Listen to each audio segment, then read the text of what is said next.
night in Iowa last night, coming in second in a state where Trump wasn't supposed to have a chance 2 months ago. In fact, 6 months ago. As I recall, he was going to be out of the race by now. But now, tonight, we're in Trump country. It's a beautiful night and you look like lovely people, but I got to tell you, this is a very strange campaign. I've never seen anything like it. Politicians are supposed to make a lot of promises they don't intend to keep. They're not supposed to tell us what they really mean. I've never seen anything like this Donald Trump before. It's weird. Presidential candidates are supposed to suck lots of money from billionaire donors. They're not supposed to self-finance. How is Trump going to know what to do? We'll have no billionaires bossing him around. Candidates aren't supposed to care about what the voters think. They're not even supposed to know what we think. This is weird. I've never seen anything happen like this before. Republican candidates for president are supposed to appeal to evangelical voters by having religious ecstasies on stage. Their pitch to the religious right is not supposed to be, yeah, I don't go to church that much. And yet Trump is winning with evangelical voters. It's baffling. It's baffling. The New York Times assured me that evangelicals want someone exactly like them. But now the evangelicals are saying, well, you never asked us, but actually we don't care if he's one of us. We're just hoping he'll leave us alone. And we don't think Donald Trump is going to be sicking the ACLU on us.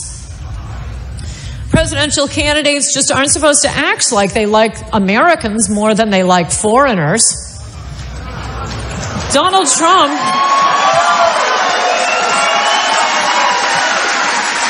It's a very strange group Donald Trump is appealing to, this small niche of voters, the American people. Republican presidential candidates are supposed to be lactating over the DREAM Act or the No Child Left in Mexico or Central America Behind Act. Instead, Donald Trump announced he was running for president by giving a speech talking about Mexican rapists. That's when he won me over. Now, I'm not a high-priced political consultant, but I am pretty sure presidential candidates are never supposed to say anything about Mexican rapists. Duke lacrosse team rapists, yes. Fraternity boy rapists, yes. American rape culture, yes, but Mexican rapists, no.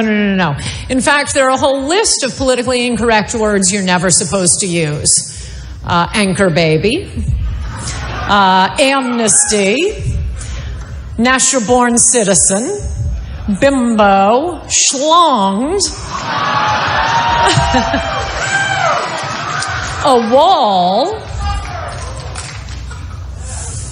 Donald Trump seems to just be going through every single one of them. One by one, he's going to use every politically incorrect word before the end of this campaign.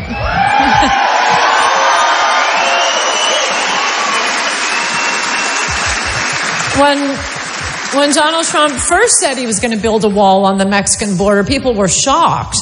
Not shocked that he was going to build a wall, but shocked to discover there still is a border with Mexico. There's never been a campaign like this. There has never been a candidate like this. It's no wonder young people today say they don't want to run for president when they grow up. Except Marco Rubio. He still wants to run for president when he grows up.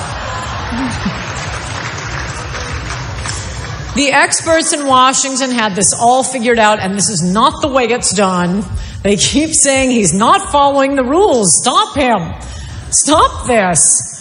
When the Washington establishment is going to figure out what's going on?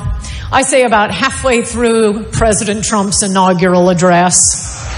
Then they'll finally see what's happening. And imagine what a Trump presidency will be like. I am more excited than Lindsey Graham in a fabric store.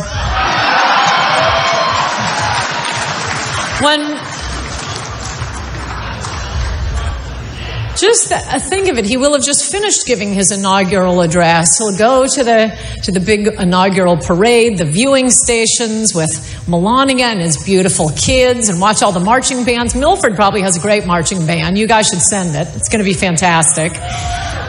And then we'll have the Trump presidency, which I think, like this campaign, is going to be like nothing we've seen before. I think he may be putting the interests of Americans above the interests of plutocrats who want to dissolve our borders and get cheap labor. I think he's going to give up on making bad deals for Americans. It's unprecedented. When President Trump's attorney general comes to him and says, should we give the most powerful assault weapons available to Mexican drug lords? I think he'll say, no, I don't think so. When the Secretary of Defense comes to President Trump and says, we have a deserter in Afghanistan. He's left his unit. We've already lost 5 men looking for him. Should we invite his parents to a ceremony in the Rose Garden? Have the father give a few words in Arabic and have you describe the deserter as having served with distinction? President Trump will say, no, I don't think so. And when the Secretary of HHS says there's no money left in Social Security and Medicare because all of these immigrants are bringing their elderly relatives and they've bankrupted the system, should we cut back on Americans' Medicare and Social Security? President Trump will say, no, I don't think so. When the Director of Immigration comes to President Trump and says, since 9/11, we've admitted 1.5 million Muslims, 90% of whom immediately go on welfare, and some percentage of whom kill Americans in horrible terrorist attacks. Should we keep admitting 1 million Muslim immigrants every 10 years? That's exactly what President Trump is going to say. And then when the Director of Immigration says, Senator Marco Rubio has a bill that would bring in 33 million immigrants over the next 10 years, or 25 New Hampshires. Should we keep replacing Americans with Somalis, Pakistanis, Hondurans, and Mexicans? President Trump will say exactly that. So I say to you, when Fox News, National Review, and the Washington establishment come to you and say, wouldn't you prefer that nice Cuban boy? How about, he wears nice high heels. And true, he has no experience and big ears, but we've had great luck with that. And what will you say to the Washington establishment? No, I don't think so.